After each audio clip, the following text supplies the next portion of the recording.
दो विद्वानों की कहानी। ज्ञान और आविष्कार समाज की उन्नति में सहायक होते हैं। विद्वानों का समर्पण और सेवा भाव समाज के लिए प्रेरणादायक है। दो विद्वान अपनी अद्भुत खोज से समाज में ज्ञान और प्रगति का प्रसार करते हैं। एक गांव के गुरु ने सुना कि एक विद्वान नगर में आए हैं। राजा ने दोनों विद्वानों को राज्य में ज्ञान फैलाने का आमंत्रण दिया।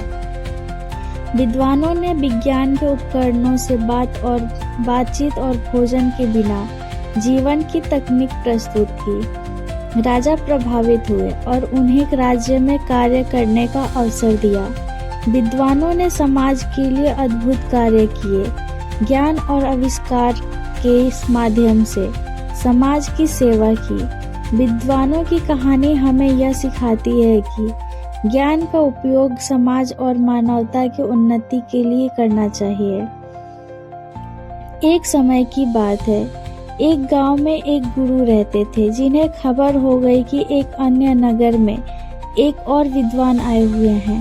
वे अद्भुत ज्ञान के मालिक थे और आगे बढ़ने के लिए सबकी सहायता कर सकते थे। ये खबर सभी को बहुत पसंद आई और सभी लोग उस नगर में उनसे मिलने के लिए जूझने लगे। इन दो विद्वानों की राज्य को पता चलते ही वहां का राजा उनसे बात करने के लिए अपने दरबार में बुला ले आए। राजा ने दोनों विद्वानों से अपने राज्य में ज्ञान का प्रचार करने का आग्रह किया।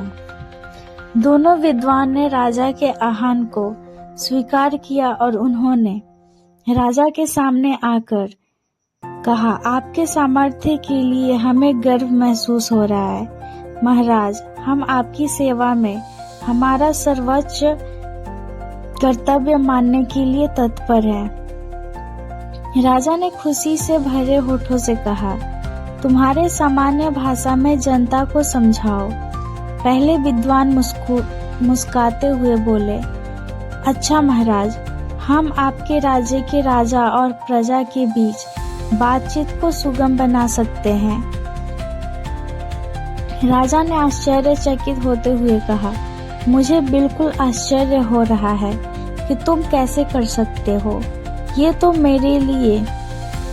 दूसरे विद्वान ने मुस्कुराते हुए कहा, महाराज, हम आपके राज्य के लोगों को सामग्री के बिना खाने का ज्ञान दे सकते हैं।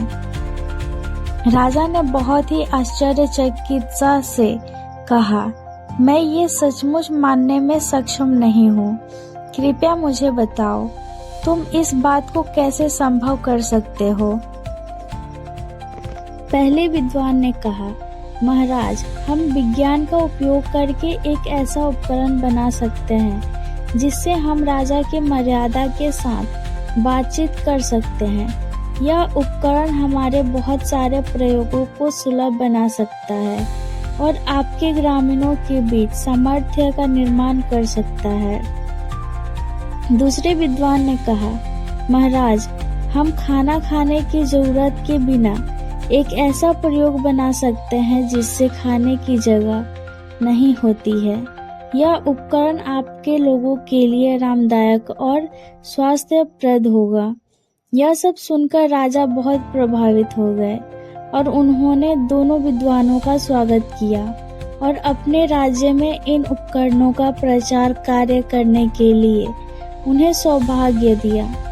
दोनों विद्वान ने राजा की प्रशंसा करते हुए उनकी सेवा में खुशीपूर्वक काम किया और सभी लोग उन्हें सम्मानित करते थे। इस कहानी से हमें यह सिखाया जाता है कि समय के साथ ज्ञान विकसित हो रहा है और बहुत से अद्भुत आविष्कार हमारी मदद कर सकते हैं। दो विद्वानों की उदारता, समर्पण और सेवा भाव की मिसाल हमें ये बताती है कि हमें हमारे ज्ञान और कौशल को समाज की सेवा में लगाना चाहिए।